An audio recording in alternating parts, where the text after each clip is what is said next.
नमस्कार, बुलेटिन में आप सभी का स्वागत है। मैं हूं आपके साथ सृष्टि शुक्ला। खबरों से पहले नजर डालते हैं इस वक्त की सुर्खियों में।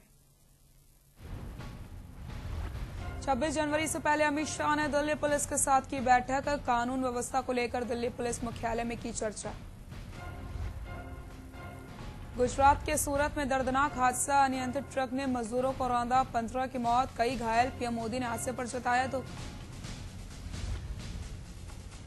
नए कृषि कानून पर किसान संगठनों और सरकार के बीच आज होने वाली बैठक टली, अब कल होगी बातचीत। अंग्रेजी स्कूल ब्लॉकों में भी खुलेंगे, नगर पालिका और नगर पंचायतों में मिलेगा अब मुख्यमंत्री स्लम स्वास्थ्य योजना की सुविधा। पूर्व मुख्यमंत्री रमन सिंह ने अपने विधानसभा में चल रहे विकास कार्यों का लिया जायजा, बघेल सरकार पर भी जमकर बरसे रमन सिंह। बस्तर पहुंचा बर्ड फ्लू, दंतेवाड़ा में 4 दिन पहले मिला था मरा हुआ कौवा, रिपोर्ट आई पॉजिटिव। बालोद में पक्षियों को नष्ट करने का काम जारी। आप देख रहे हैं के न्यूज, खबरों का सारथी। बड़ी खबर आपको बता देते हैं, बालोद और राजनांदगांव के दौरे पर हैं सीएम। आपको बड़ी खबर बता रहे हैं जहां पर कल मुख्यमंत्री भूपेश बघेल का दौरा। बालोद राजनांदगांव के दौरे पर सीएम। कल मुख्यमंत्री भूपेश बघेल का दौरा। कल मुख्यमंत्री भूपेश बघेल दुर्ग संभाग के बालोद एवं राजनांदगांव जिले के दौरे पर रहेंगे। कल सीएम बघेल बालोद जिले के ग्राम हेमा बुजुर्ग में ज्ञान सिंह शहादत दिवस, अखिल भारतीय हल्बी आदिवासी समाज महासभा के कार्यक्रम को संबोधित भी करेंगे। राजनांदगांव जिले ग्राम गोडलवाही में अखिल भारतीय हल्बी आदिवासी समाज महासभा के कार्यक्रम को संबोधित करेंगे।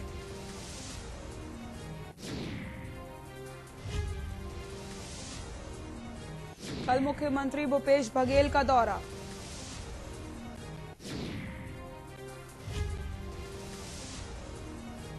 बालोद राजनांदगांव के दौरे पर मुख्यमंत्री भूपेश बघेल।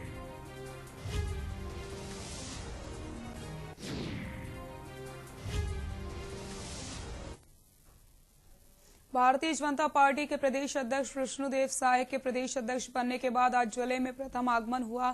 साथ ही साथ जिले के स्वागत द्वार ज्वारमा से लेकर कांकेर तक श्री साय का भाजपा पदाधिकारी और कार्यकर्ताओं द्वारा आतिशबाजी, फूलमाला, बाइक रैली के साथ जोरदार स्वागत किया गया। स्वागत में श्री साय ने जिला भाजपा कार्यालय कमल सदन में सभी कार्यकर्ताओं व पदाधिकारियों को संबोधित भी किया। श्री साय अपनी 5 दिन के बस्तर दौरे पर निकले हैं, जहां वे सभी जिले के कार्यकर्ता व कार्य समिति के सदस्यों की बैठक लेंगे। वहीं अपने उद्बोधन में साय ने प्रदेश की कांग्रेस सरकार पर वादा खिलाफी का आरोप लगाते हुए जमकर प्रहार किया। आपको बता दें कि श्री साय का द्वारा जिले के सभी पत्रकारों से प्रेस कॉन्फ्रेंस रखी गई है।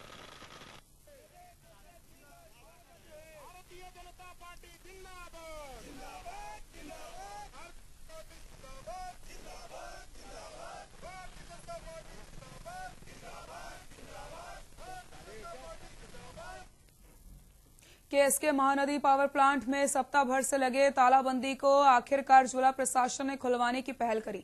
गौरतलब है कि अखलतरा ब्लॉक के नरियारा में स्थापित केएसके महानदी पावर प्लांट में ठेका श्रमिक और प्रबंधन के बीच वेतन विसंगति को लेकर के तनाव की स्थिति थी, जिसके बाद प्लांट प्रबंधन ने प्लांट के गेट में तालाबंदी करके लॉक अकाउंट कर दिया था। आपको बताते चले, जिसके बाद भू स्थापित मजदूर संगठन ने वेज रिवीजन की मांग को लेकर के आंदोलन शुरू कर दिया। सप्ताह भर से अधिक समय तक प्लांट में तालाबंदी होने से जिला प्रशासन ने प्लांट प्रबंधन और मजदूर संगठनों के त्रिपक्षीय वार्ता की, जिसमें प्लांट प्रबंधन ने वेतन विसंगति को दूर करने के लिए 15 दिन का समय मांगा, जिस पर ठेका श्रमिकों ने भी प्लांट में काम करने की सहमति दे दी और जिला प्रशासन की पहल से मंगलवार को प्लांट गेट खोला जाएगा और मजदूर काम प्रारंभ करेंगे।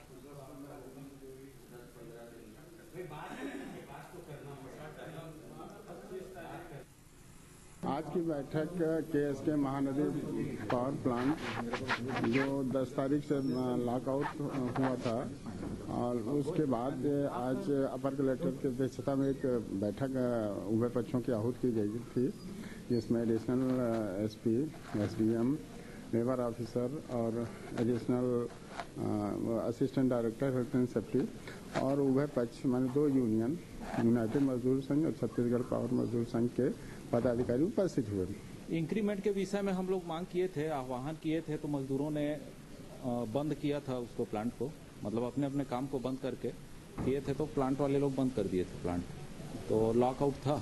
तो उस विषय में कलेक्टर जी की अध्यक्षता में आज यहाँ पे बैठक थी, तो प्रमुख रूप से हम लोग इंक्रीमेंट के विषय में मांग किए, लेकिन जो एक और यूनियन है वो लोग बोले कि हमें वेज रिविजन चाहिए, इंक्रीमेंट नहीं चाहिए करके।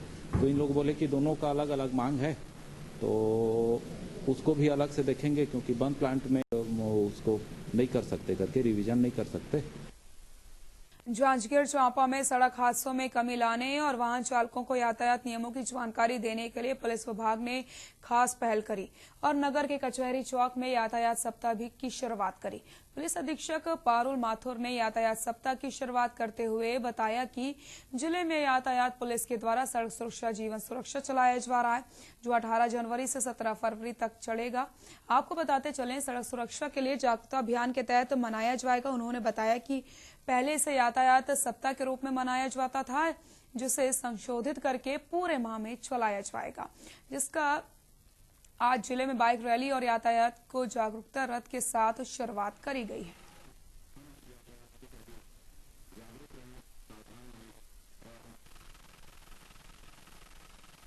जो सड़क सुरक्षा का जो पूर्व में जैसे सप्ताह मनाया जाता था, उसको संशोधित करके ये पूरे माह को 1 माह तक सड़क सुरक्षा माह के रूप में मनाया जाएगा, जिसका आज बाइक रैली और यातायात का जो रथ है, जागरूकता रथ, उसका फ्लैग ऑफ करके इसका शुभारंभ किया गया है। और बाकी भी सभी तरह के वो सारी गतिविधियां इस साल और वृहद रूप में होंगी, जिनका पूरा संचालन मुख्यालय में और अन्य सभी जितने भी हेडक्वार्टर्स हैं, थाने हैं, सभी जगह किया जाए। सड़क सुरक्षा जीवन रक्षा के स्लोगन के साथ आज 32वां सड़क सुरक्षा माह का शुभारंभ यातायात पुलिस जिला कांकेर के द्वारा की गई, जो 18 जनवरी 2021 से 17 फरवरी 2021 तक चलेगा। इस कार्यक्रम को सर्वप्रथम कांकेर के एसपी एमआर अहिरेज ने संबोधित करते हुए यातायात संबंधी अनेक जानकारियां दी। एसपी और अहिरे के अनुसार यातायात नियमों का पालन करने से जीवन को बचाया जा सकता है, क्योंकि यातायात नियमों की अनदेखी से ही अनेक दुर्घटनाएं होती हैं, जिसमें मौत के आंकड़े सबसे ज्यादा होते हैं। वहीं कांकेर के जीएम चंदन कुमार ने कांकेर के लोगों से अपील करते हुए कहा कि 18 वर्ष की आयु पूरी होने के बाद और ड्राइविंग लाइसेंस बनने के बाद ही परिवारजन बच्चों को गाड़ियां सौंपे। साथ ही साथ अगर कभी पुलिस विभाग के द्वारा चालान किया जाता है तो उसे अन्यथा न ले, क्योंकि चालानी कार्रवाई से एक सबक मिलता है जो हर नागरिक को समझना जरूरी होता है। वहीं कांकेर के विधायक शिशुपाल सूरी ने कहा कि 2020 में कोरोना वायरस जैसी महामारी से हजारों लोगों की जानें गईं, वैसे ही सड़क दुर्घटनाओं में भी लगभग उतनी ही जानें हर वर्ष जाती हैं। इसलिए सड़क सुरक्षा माह को एक सबक के रूप में लोगों को जीवन में धारण करना चाहिए और पूरी जिम्मेदारी के साथ इसका निर्वहन करते हुए वाहन को चलाना चाहिए। इस कार्यक्रम में कांकेर के विधायक शिशुपाल शौरी, कांकेर के जीएम चंदन कुमार, पुलिस अधीक्षक एमआर अहिरे मौजूद रहे।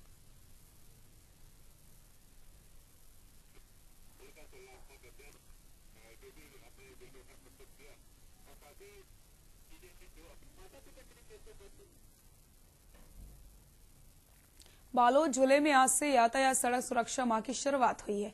आयोजन के पहले दिन कार्यक्रम में गुंडरदेही विधायक व संसदीय सचिव कुंवर सिंह निषाद, पूर्व विधायक भैया राम सिन्हा, जज कलेक्टर, एसपी सहित कई प्रशासनिक अधिकारी मौजूद रहे, जहां एक एक करके सभी ने अपनी बात आम जनता के समक्ष रखी। वहीं सभी अतिथियों ने यातायात जागरूकता रथ को हरी झंडी दिखाकर रवाना किया। एसपी जितेंद्र सिंह मीणा ने बताया कि वह रथ बालोद जिले के सभी प्रमुख बाजारों व बड़े आयोजनों में पहुंचेगा, जहां मौजूद लोगों को यातायात के नियमों की जानकारी मिलेगी। इसके अलावा सड़क हादसे के कारण व सावधानियों को भी रथ के माध्यम से बताया जाएगा। वहीं जिले के सभी थानों के लिए हरी झंडी दिखाकर के यातायात सामग्रियों को भी रवाना किया गया।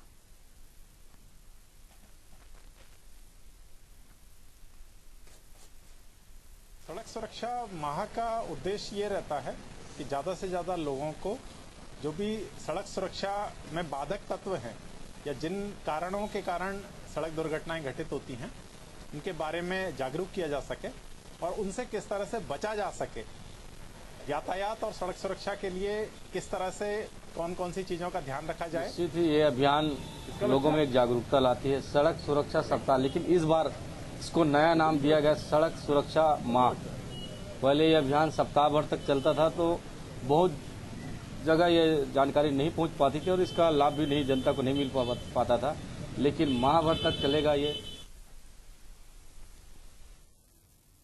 जगदलपुर के नेशनल हाईवे 30 में इंद्रवती पुलिया की क्षतिग्रस्त अवस्था को लेकर के बनी खबर में पूर्व विधायक संतोष बाफना संज्ञान देते हुए पत्र लिखा, जिसका जवाब आया है। इस पत्र को पूर्व विधायक ने छत्तीसगढ़ के पीडब्ल्यू मंत्री ताम्रध्वज साहू को भी अवगत करवाया ताकि इस पुलिया की मरम्मत जल्द से जल्द करने के साथ नवीन पुलिया को भी बनवाने की बात कही गई है।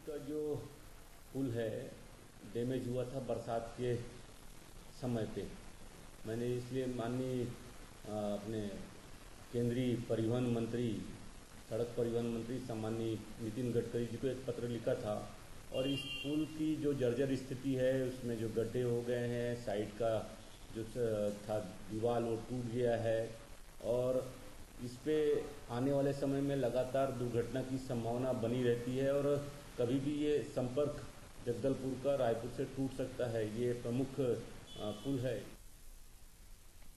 बालोद जिले के दलीराज भैरा वन परिक्षेत्र में मौजूद हाथियों का उत्पात थमने का नाम नहीं ले रहा। इनके द्वारा ग्रामीणों के फसलों को लगातार नुकसान पहुंचाया जा रहा है। रात के समय हाथी खेतों में घुसकर फसलों को चौपट कर देते हैं। बीती रात ग्राम पंचायत खलारी के भालूपारा में हाथियों के इस दल ने गांव के बाहर स्थित 1.5 एकड़ की बाड़ी में जमकर उत्पात मचवाया। टमाटर व अदरक के फसल को रौंद दिया। अरहर के फसलों को न केवल खाया बल्कि उससे भी बुरी तरीके से रौंद दिया। बताया जा रहा है कि रात में इन हाथियों का दल इस बाड़ी में पहुंचा और उत्पात मचाया। उसके बाद जंगल की ओर चले गए। क्षेत्र में हाथियों की मौजूदगी में ग्रामीणों में भय का वातावरण बन गया है। आपको बताते चले पिछले 24 दिनों से हाथियों का दल पुतरवाही धोबनी क्षेत्र के जंगल में अपना डेरा जमाए हुए है, जो कि रात में गांव की ओर चले जाते हैं। इनके द्वारा अलग अलग गांव क्षेत्र के खेतों में लगातार नुकसान पहुंचाया जा रहा है। इस दल में 18 हाथी होने की बात सामने आ रही है। वन विभाग की टीम लगातार इन हाथियों पर निगरानी रखे हुए हाथियों की मौजूदगी को देखते हुए वन विभाग ने इस क्षेत्र के गांवों में अलर्ट जारी कर दिया है। वन विभाग की टीम लगातार गांवों में गश्त करके ग्रामीणों को इनसे सुरक्षित रखने की समझाइश दे रही है।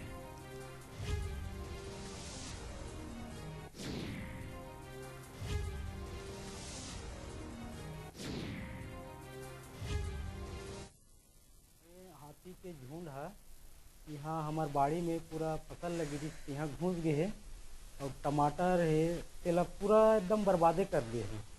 धनिया है, अदरक है, यहाँ मतलब पूरा कुंद रमंज के पूरा नुकसान कर दिए। हमारे जो 1.5-2 एकड़ की फसल लगे सब्जी है ऐसे कर दी कि हमारे 4 महीना के मतलब मेहनत लग पूरा बर्बादे कर दिए। 25 दिनों से धोबनी पुतर वही के जंगलों में डटे हुए हैं। रात्रि वो में निकलते हैं, शाम को 5 होते ही वो किसी भूमियों के और अनेक गांव का निकलते हैं और वहाँ की फसलों को भारी नुकसान कर रहे हैं। सब्जी की फसलों को, टमाटर, गोभी, सेमी, अरहर उनका मुख्य भोजन लग रहा है। वो ऐसा सफाचट करते हैं कि अरहर की फसल ही पूरी साफ हो जाती है, जिससे किसान बहुत परेशान हैं। बीती रात में भी भालूपारा के खेतों में घुस करके टमाटर की खड़ी फसलों को खूब नुकसान पहुंचाया, मिर्ची की फसलों को नुकसान पहुंचाया, अरहर को भी उन्होंने सफाचट किया, जिससे किसान बहुत चिंतित है। नित्य दिन नए नए किसानों की बाड़ियों में घुस रहे हैं और नुकसान कर रहे हैं।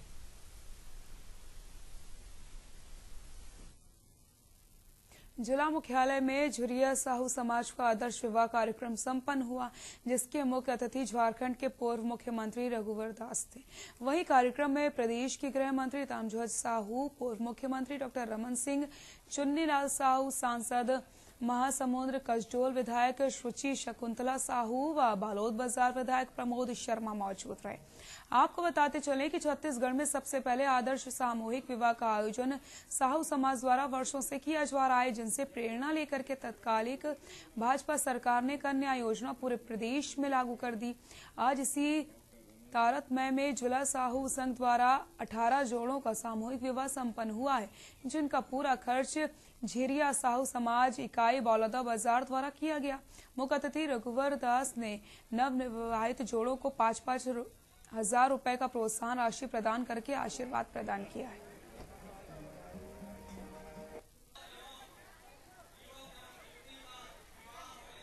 आज बड़ौदा बाजार में माँ कर्मा जयंती और सामूहिक आदर्श विवाह के आयोजन के साथ साथ आज हमारे बीच अतिथि के रूप में हमारे झारखंड के पूर्व मुख्यमंत्री रघुवर दास जी की उपस्थिति रही और समाज इतनी बड़ी संख्या में इतना भव्य आयोजन किया। निश्चित रूप से सामूहिक कन्या दान का कार्यक्रम, सामूहिक विवाह 18 जोड़े का किया। बेटी बचाओ बेटी पढ़ाओ में खास तौर से बालिका शिक्षा पे ज़्यादा जोर देना है, ये समाज के महत्वपूर्ण निर्णय है। जिसका साहू समाज द्वारा आयोजित कार्यक्रम बहुत ही प्रशंसनीय और अनुकरणीय है, क्योंकक्योंकि गरीब के घर में बेटी होना अपने आप में एक अभिशाप है। तो गरीब की बेटी की शादी कैसे हो, उसके पिता चिंता करते करते कभी आत्महत्या कर लेते हैं या फिर अपना जमीन बिक्री रख देते हैं। इस परिस्थिति में समाज की एक कर्तव्य होता है कि गरीब तबके के लोग का सामूहिक विवाह के माध्यम से उन गरीब माता पिता का सेवा करना। तो साहू समाज के द्वारा जो ये आयोजन की गई, आज राजिम माता की जयंती और आदर्श विवाह का आयोजन बलौदा बाजार तहसील साहू संघ ने किया था, जिसमें हम सब उपस्थित हुए। नव दंपत्ति को वर वधू को आशीर्वाद दिया। माता राजन की जीवनी के विषय में समाज को, आने वाली पीढ़ी को अवगत कराया। सामाजिक समरसता बनाकर रखे, इस बात का निवेदन किया और आने वाले समय में सभी समाज एक साथ आगे बढ़ें, स्वस्थ परंपरा कायम हो, हर व्यक्ति अपनी बुराई को समाज परिवार छोड़े और जितनी अच्छाइयाँ हैं समाज में परिवार में उसको लागू करे, यही निवेदन मैंने किया है। छत्तीसगढ़ के पूर्व मुख्यमंत्री डॉक्टर रमन सिंह ने ट्वीट करके वर्तमान सरकार पर निशाना साधा। उन्होंने अपने ट्वीट में कहा कि भूपेश सरकार ने शराबबंदी के वादे तो बहुत किए, पर अब यही सरकार शराब को बढ़ावा दे रही है। यही कारण है कि प्रदेश में शराब की खपत के मामले में ये देश में अव्वल राज्यों में शामिल है।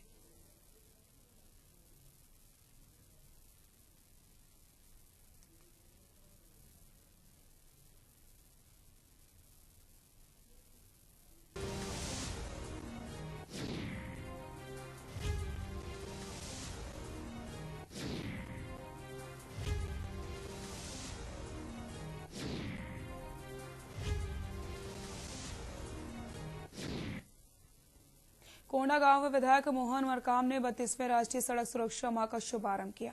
कार्यक्रम के अवसर पर इन्होंने हरी झंडी दिखाकर जन जागरूकता रथ को रवाना किया। साथ ही साथ उन्होंने लोगों को यातायात से संबंधित नियमों के बारे में बताया। वाहन चालकों को हेलमेट पहनने के निर्देश दिए, जिससे कि दुर्घटना से बचा जा सके। इस अवसर पर पुलिस अधीक्षक कोंडागांव सिद्धार्थ तिवारी ने कहा कि 32वां राष्ट्रीय सड़क सुरक्षा माह 18 जनवरी से 17 फरवरी 2021 तक मनाया जाएगा, जिसका मुख्य उद्देश्य लोगों को सावधानी के साथ सड़क नियमों का पालन कराने के लिए जागरूक किया जाएगा, उनके जीवन को सुरक्षित करना है।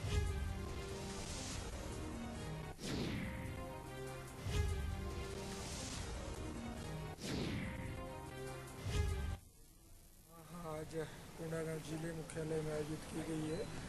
हम सभी को यातायात नियमों का पालन करना चाहिए। अगर दुपहिया वाहन में जाते हैं तो हेलमेट अनिवार्य रूप से पहने और 4 पहिया में जाते हैं तो बेल्ट जरूर लगाएं। उसके साथ साथ ड्राइविंग लाइसेंस, गाड़ी का इंश्योरेंस से लेकर सभी नियमों का हम लोगों को पालन करना चाहिए। सुरक्षा सप्ताह की जगह सड़क सुरक्षा माह क्योंकि आयोजित किया जा रहा है, इससे यही दर्शाता है कि सड़क सुरक्षा काफी गंभीर विषय है, इसके प्रति सभी को जागरूक रहना चाहिए और मैं आपके माध्यम से, मीडिया के बंधुओं के माध्यम से सभी कोंडागांव की जनता से अपील करूं कि वो सड़क नियमों का पालन करें, सुरक्षित रहें और कोशिश करें कि हमारे आसपास वाले भी सुरक्षित रहें। गरियाबंद देवभोग थाना क्षेत्र में तेंदुए की खाल को बेचने की फिराक में घूम रहे 2 तस्करों को गरियाबंद पुलिस ने गिरफ्तार कर लिया। मुखबिर से मिली सूचना के आधार पर गरियाबंद पुलिस ने उड़ीसा से आ रहे 2 लोगों को दुबकोट के बांध के पास गिरफ्तार किया है। दरअसल सूचना के मुताबिक 2 व्यक्ति मोटरसाइकिल में तेंदुए की खाल को बेचने के लिए ग्राहक की तलाश कर रहे थे, तभी पुलिस ने उन्हें हिरासत में ले लिया। उनके कब्जे से कुल 2 नग खाल मिले हैं। तेंदुए की खाल मिलने के बाद तस्करों पर कार्रवाई की गई है।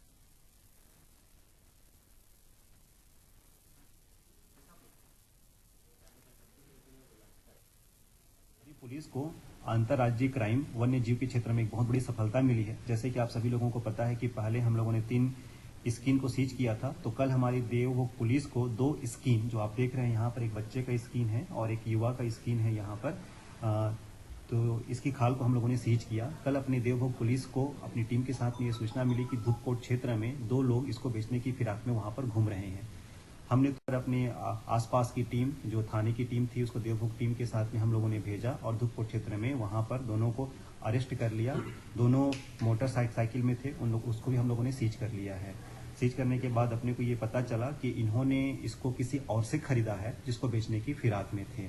इन लोगों से हम लोगों ने पूछताछ किया और जिससे खरीदा उसके बारे में हम लोगों को काफी ज्यादा सूचना मिल चुकी है, लेकिन साइबर संबंधी कुछ है जो 1-2 दिन में रिपोर्ट आएगी, तो उसके बारे में आने वाले दिनों में हम लोग खुलासा करेंगे। खाद्य मंत्री अमरजीत भगत ने वीडियो कॉन्फ्रेंसिंग के माध्यम से कमलेश्वरपुर मैनपाट तहसील के जनप्रतिनिधियों और आम जनता से संवाद किया। इस अवसर पर फरवरी में होने वाले मैनपाट कार्निवल के संबंध में लोगों से बातचीत करी। उन्होंने कहा कि इस आयोजन में मैनपाट के स्थानीय कलाकारों का विशेष ध्यान रखा जाएगा।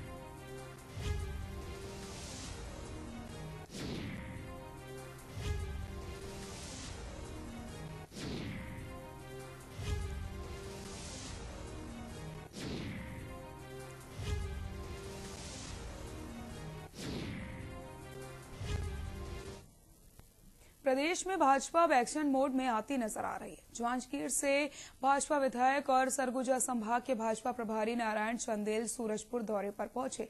नारायण चंदेल ने नगर के सेवा कुंज में संगठन के पदाधिकारियों की बैठक ली और बूथ स्तर पर प्रदेश सरकार के नाकामियों के खिलाफ मोर्चा खोलने की बात कही। मीडिया से बात करते हुए सरगुजा संभाग के प्रभारी ने भूपेश सरकार पर जमकर हमला बोलते हुए किसान विरोधी सरकार बताया। उन्होंने किसानों का पूरा धान खरीदने की मांग करते हुए कहा कि सरकार एक किसानों का धान खरीदे, क्योंकि सरकार के मंत्री धान खरीदी पर असंतोष जता चुके हैं।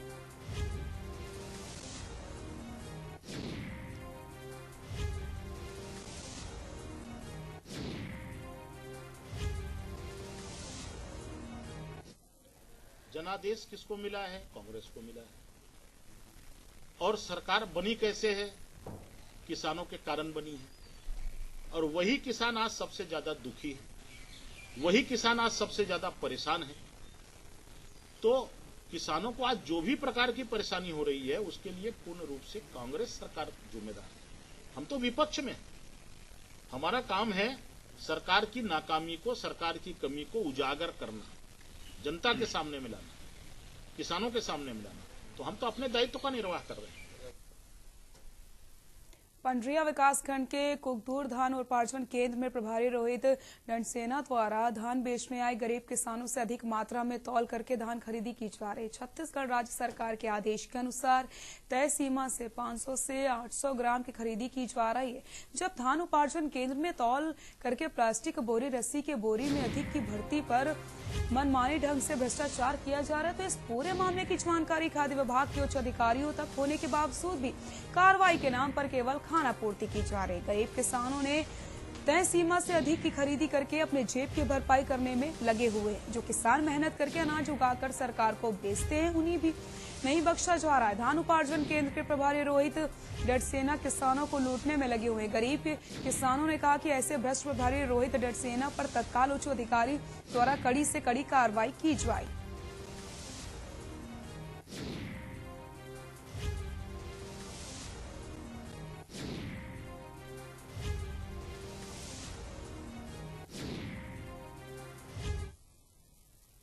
गरीबों के आसियानों को मजबूती देने केंद्र सरकार ने प्रधानमंत्री आवास योजना की शुरुआत की, लेकिन डोंडी लोहारा के वार्ड नंबर 11 में निवासरत लगभग 1.5 दर्जन लोगों का बिना आशियाना तैयार हुए केंद्र से बधाई पत्र मिल गया, जिसको लेकर के प्रशासन जानकारी तलाशने में जुट गई है। चूक कहां हुई और क्यों हुई? अब तक 21 गरीब परिवार कच्चे आशियाने में अपनी जिंदगी काट रहे हैं। दरअसल बीते 2 सालों से डोंडी लोहारा के वार्ड नंबर 11 में लगभग 1.5 दर्जन ऐसे गरीब परिवार हैं जो अपने आशियाने को कच्चे से पक्के करने की बाट जोड़ रहे हैं। बाकायदा उनके पास जमीन का प्रमाणीकरण है, यानी उन्हें जमीन का पट्टा मिल चुका है, लेकिन केंद्र सरकार की योजना का फायदा उन्हें अभी तक नहीं मिला। 29 में से 7 परिवारों के आशियानों को छत में तब्दील करने का कार्य केंद्र सरकार की योजना के माध्यम से शुरू कर दिया है। मेरा वास तो पास 18-19 में हो चुका है पास, लेकिन नगर पंचायत जाने पर बोलता है कि होगा, धीरे धीरे सबका बनेगा करके। बात को लेकर मैं कलेक्टर ऑफिस में सब मोहल्ले वाले को लेकर गए थे, लेकिन वहाँ भी कलेक्टर ऑफिस नहीं, तो उसको आवेदन सौंप कर आया हूँ। अब देखते हैं क्या होगा। कल नगर पंचायत गए थे तो हमारे अध्यक्ष और पार्षद महोदय कहा बनेगा, मेरे राज्य में 5 साल तक बनेगा, अभी तो नहीं होगा लेकिन 5 साल के अंतर्गत बन जाएगा, ऐसे करके दिलासा देते हैं बस। निश्चित तौर पे इसमें स्थानीय प्रशासन का लापरवाही उजागर हो रहा है। यहाँ तो प्रधानमंत्री आवास आ रहा है, इतना बड़ा इतना अच्छा योजना है, उसका लाभ अगर एक गरीब आदमी को नहीं मिल सकता तो इसमें स्वाभाविक सी बात है कि इसमें स्थानीय प्रशासन का ही दोष है। अगर और लोग का आज यहाँ 300-400 लोग का मकान बन रहा है तो वही बेचारे 21 लोग की क्या गलती है, जिसमें उन लोग ने या तो जमीन क्लियर नहीं था तो उनको ये स्वीकृत के लिए भेजना नहीं था। अगर जमीन सही है तो स्वीकृत के लिए गया, तो स्वीकृत होने के पश्चात उनको कार्य आरंभ कराना चाहिए था नगर पंचायत को। देखिए, आपके माध्यम से मुझे ये संज्ञान में आया है और मैं देखता हूँ वहाँ के जो स्थानीय अधिकारी हैं, सीएमओ नगर पंचायत, और उनसे मैं जानकारी लेकर आपको बता पाऊंगा वस्तुस्थिति। बुलेटिन फिलहाल के लिए इतना ही। देखते रहिए के न्यूज़ इंडिया। नमस्कार।